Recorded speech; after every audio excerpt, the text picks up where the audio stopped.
warahmatullahi wabarakatuh. Selamat pagi dan salam sejahtera untuk kita semua.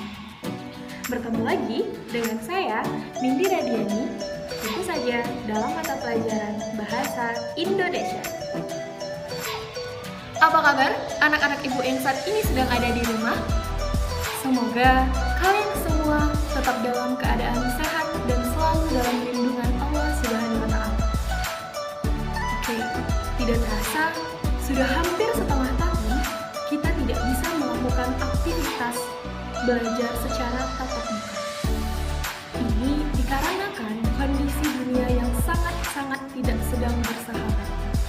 Tapi, walaupun kita tidak berada dalam satu atap yang sama untuk belajar, kita punya satu semangat yang sama, yaitu belajar untuk menjadi orang yang lebih baik daripada hari kemarin. Baik, pada video kali ini kita akan membahas KD 3.5 dan 4.5. Perhatikan slide berikut. KD 3.5 yaitu menelaah unsur buku fiksi dan non-fiksi yang dibaca.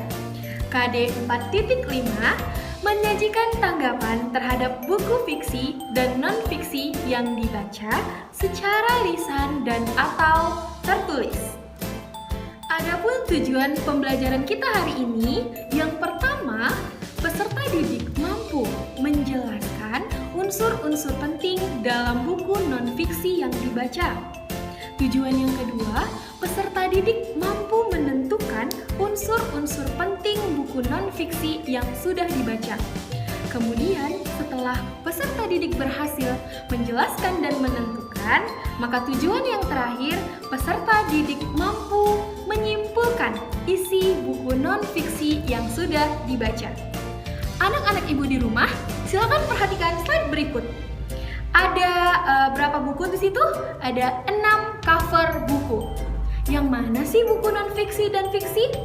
Ayo, jangan lupa, buku fiksi sudah kita bahas pada pertemuan sebelumnya. Maka hari ini kita hanya akan membahas buku non-fiksi. Jadi, buku non-fiksi yang nomor 1 atau nomor 2? Oke, silakan kalian simpan dulu jawaban yang mana buku fiksi dan non-fiksi. Apa sih buku non-fiksi? Sudah terpampang jelas.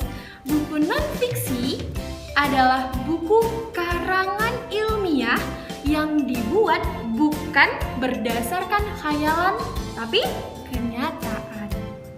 Artinya, buku non-fiksi yang mana? Nomor 02 atau 01? Tepat sekali.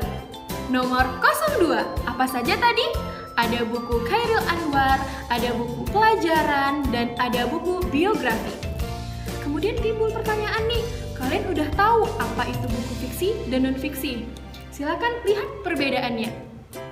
Kalau buku fiksi itu ditulis berdasarkan khayalan atau fiktif, maka non-fiksi kebalikannya, dibuat berdasarkan ilmiah dan kenyataan. Kemudian apa sih lagi perbedaannya? Perbedaan yang kedua, kalau buku fiksi itu dapat berbentuk cerpen, novel, puisi, sedangkan kalau buku non-fiksi bersifat ilmiah, maka berbentuk esai, berbentuk biografi, berbentuk resensi, ataupun artikel. Oke, selanjutnya silakan kalian baca sendiri apa perbedaannya. Jadi, dari perbedaan antara buku fiksi dan non-fiksi, maka dapat disimpulkan bahwa buku non-fiksi itu dapat digolongkan dengan beberapa jenis. Yang pertama bisa berbentuk pengetahuan, keterampilan, biografi, dan ilmu pengetahuan alam. Seperti contoh yang ada pada slide berikut. Ada buku dengan judul Membuat Biogas, ada buku yang berjudul B.J. Habibie, ada buku yang berjudul Buku Guru Matematika, dan Seni Berbicara Kepada Siapa Saja, Kapan Saja, di Mana Saja. Keempat buku ini dapat digolongkan sebagai buku pengayaan. Apa sih buku pengayaan itu?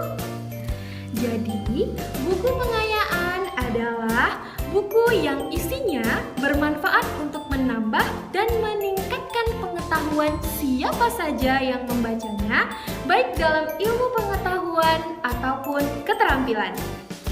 Bak kata pepatah, tak kenal maka tak sayang. Jadi, kalau kalian tidak kenal dengan buku non-fiksi, bagaimana kalian bisa suka membaca buku non-fiksi? Oke, perhatikan slide berikut. Karakteristik buku pengayaan atau buku non-fiksi sebagai berikut. Yang pertama, materi dapat bersifat kenyataan ataupun sebaliknya. Yang kedua, pengembangan materi penunjang pengetahuan dalam kurikulum. Yang ketiga, materi disajikan secara populer atau dengan teknik lain yang inovatif, artinya mengikuti perkembangan zaman. Yang keempat, penyajian materi dapat berbentuk deskripsi, eksposisi, argumentasi, narasi, puisi, dan atau menggunakan alat bantu gambar.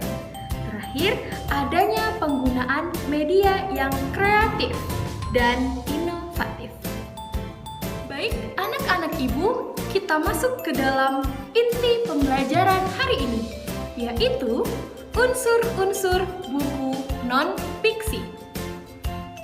Ada berapa sih unsur-unsur penting dalam buku non-fiksi? Yang pertama, ada identitas buku. Perhatikan. Yang kedua, manfaat isi buku. Yang ketiga, format buku. Yang keempat, penyajian isi buku. Yang kelima, bahasa yang digunakan. Dan yang terakhir, kelebihan atau keunggulan buku.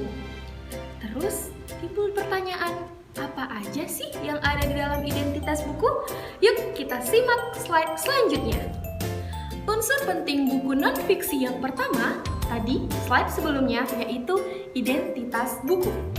Identitas buku perlu dicatat agar kita sebagai pembaca mengetahui referensi buku itu. Untuk mencatat identitas buku, klasifikasi buku itu perlu dipaparkan sedetail mungkin. Bagaimana sih cara kita untuk mencari identitas buku? Yang pertama, kita harus mencari judulnya. Yang kedua, bisa ISBN. Yang ketiga, penulis. Yang keempat, penerbit. Yang kelima, isi. Atau kadang-kadang ada yang menambahkan harga buku tersebut. Kemudian, unsur penting buku non-fiksi yang kedua yaitu manfaat isi buku. Tentu saja, ketika kita membaca buku, kita harus mendapatkan manfaatnya. Kalau buku tersebut tidak ada manfaat, maka kita baca.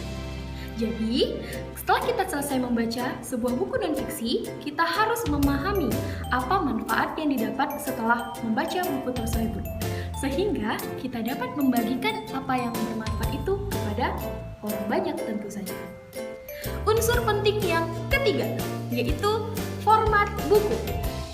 Format buku ini sangat menentukan seberapa besar pembaca tertarik pada isinya, seperti sampul buku atau cover yang dikemas menarik. Mungkin beberapa orang beranggapan bahwa cover itu tidak penting, padahal bagaimana kita bisa tertarik pada isinya kalau kita tidak melihat dulu covernya. Sedangkan di toko-toko buku, buku yang baru pasti tersampul kan? Yang membuat kita menarik perhatian adalah tentu saja sampulnya. Unsur penting buku non-fiksi selanjutnya, penyajian isi buku.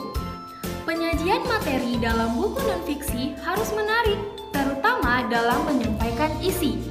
Penyajian isi yang baik harus memenuhi beberapa kriteria, antara lain memenuhi standar penulisan ilmiah, bahasa pengarang mudah dipahami, dilengkapi dengan contoh atau ilustrasi, dan ilustrasi yang mendukung uraian.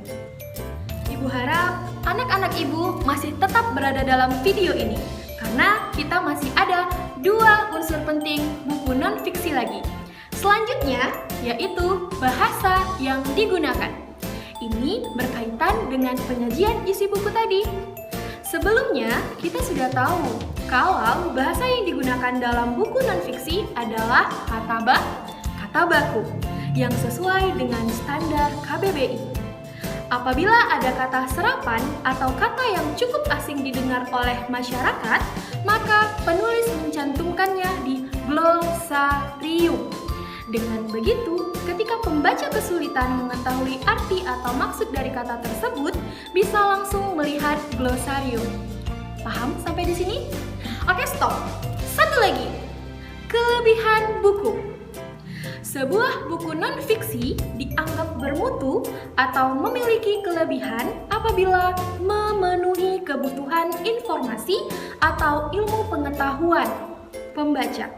Isinya dapat dipertanggungjawabkan, menyajikan sebuah perspektif atau pandangan yang baru dan segar terhadap suatu topik, dan memberi inspirasi tanpa memprovokasi.